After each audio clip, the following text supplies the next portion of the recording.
Oh no, all the hand traps are banned. Oh well, not like I need them anyway since I still play on your turn.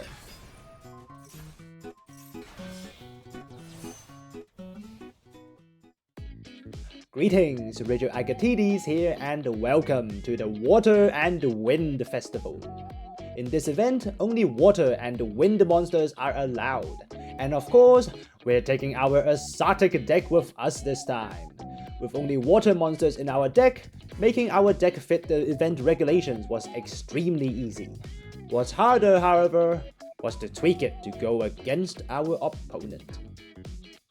Of course, our opponents aren't anything we're used to because they're all banned for this event. Instead, there's a clear winner in terms of popularity: Ice Barriers. With a loner deck available and the extremely powerful new synchro they got, they could build their board easily with just one Ranagerin, making them the meta deck in this event.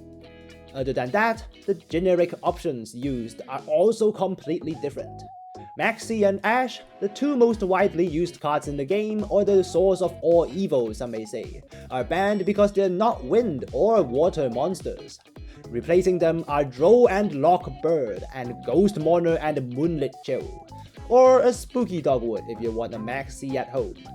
But because of their price, there are obviously less hand traps flying around.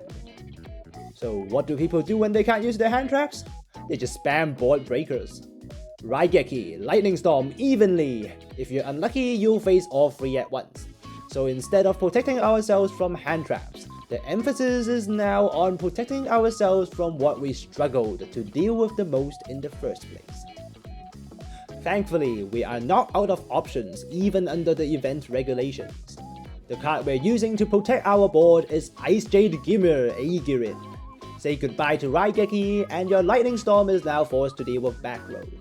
While not as effective against evenly matched, it can still activate its effect to protect whatever you choose to leave on your board, as its effect is a lingering effect. Two ways to bring it out: the Deep Sea Diva line and Ranagerin herself.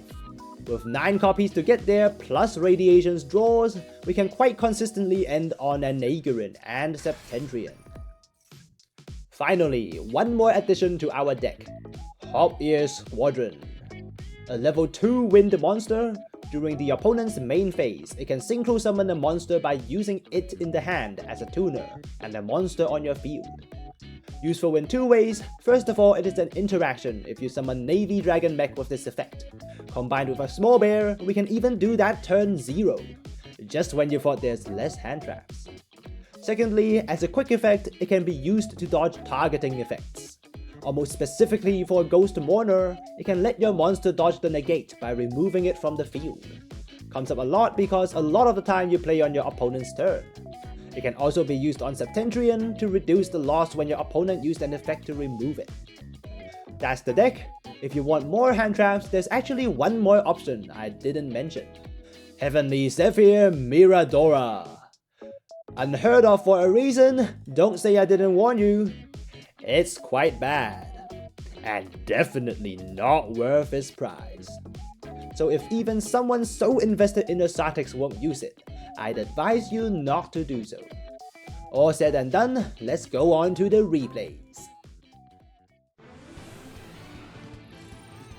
First Duel will demonstrate the biggest strength of this deck, playing on our opponent's turn. While extremely costly at 3 cards in hand, a lot of decks stand no chance against the turn 0 Book of Moon, and Marincess is one of them. With all their extenders requiring a face-up Marincess on field, put that first one face down and they can do nothing but set and pass. Even their talents draw 2 couldn't save them. Back to our turn, we normal summon Deep Sea Diva for some deep combo, and our opponent decides it's simply too much. Second Duel, and we go second against the Duelist.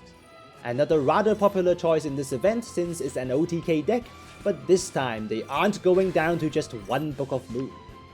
So instead of trying to do that, we use Megabilis to banish the Cobalt Sparrow from the grave, the one that searches on summon, and most importantly gives them targeting protection, which we struggle to get over. Banishing it also prevents their monster reborns, but that was far from enough to stop the birds as they go all the way to putting 5 level 1s on the field, summoning a 3-mat Assembled Nightingale and a 2-mat Ensemble Robin for 2 bounces with battle and destruction protection. Fortunately for us, Deep Sea Diva just does way too much in one card.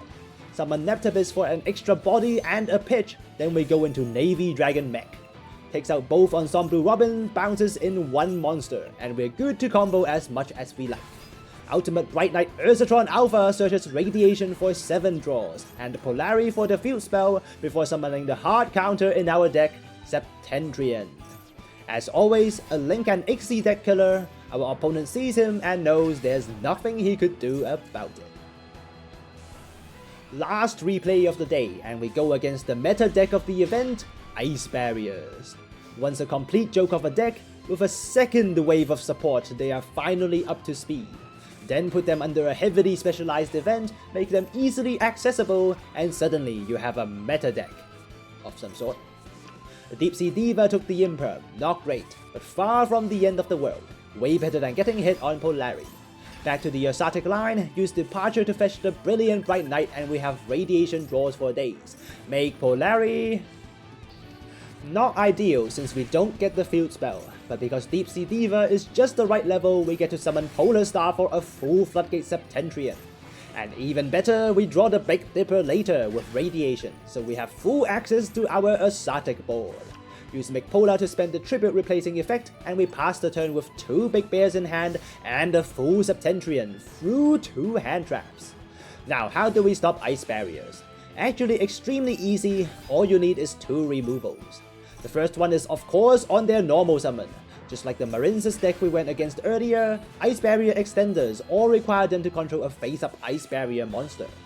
Then the other removal is for Ran Aegerin. The strongest extender in the event, draw it and you have a guaranteed Synchro level 10. If your opponent doesn't have interactions, that is. Spent a lot of bears stacking up the counters on our Big Dipper, then leave a zone empty, and we have exactly the 7th counter when their Cheng Ying lands. Nothing our opponent could do since Septentrion is preventing any Synchro they could summon from activating effects. Not even Aegerin can save them this time. That was the deck. Runs almost exactly like how it does outside of the event, and that only means the deck is even better since there's no pesky cockroaches around this time.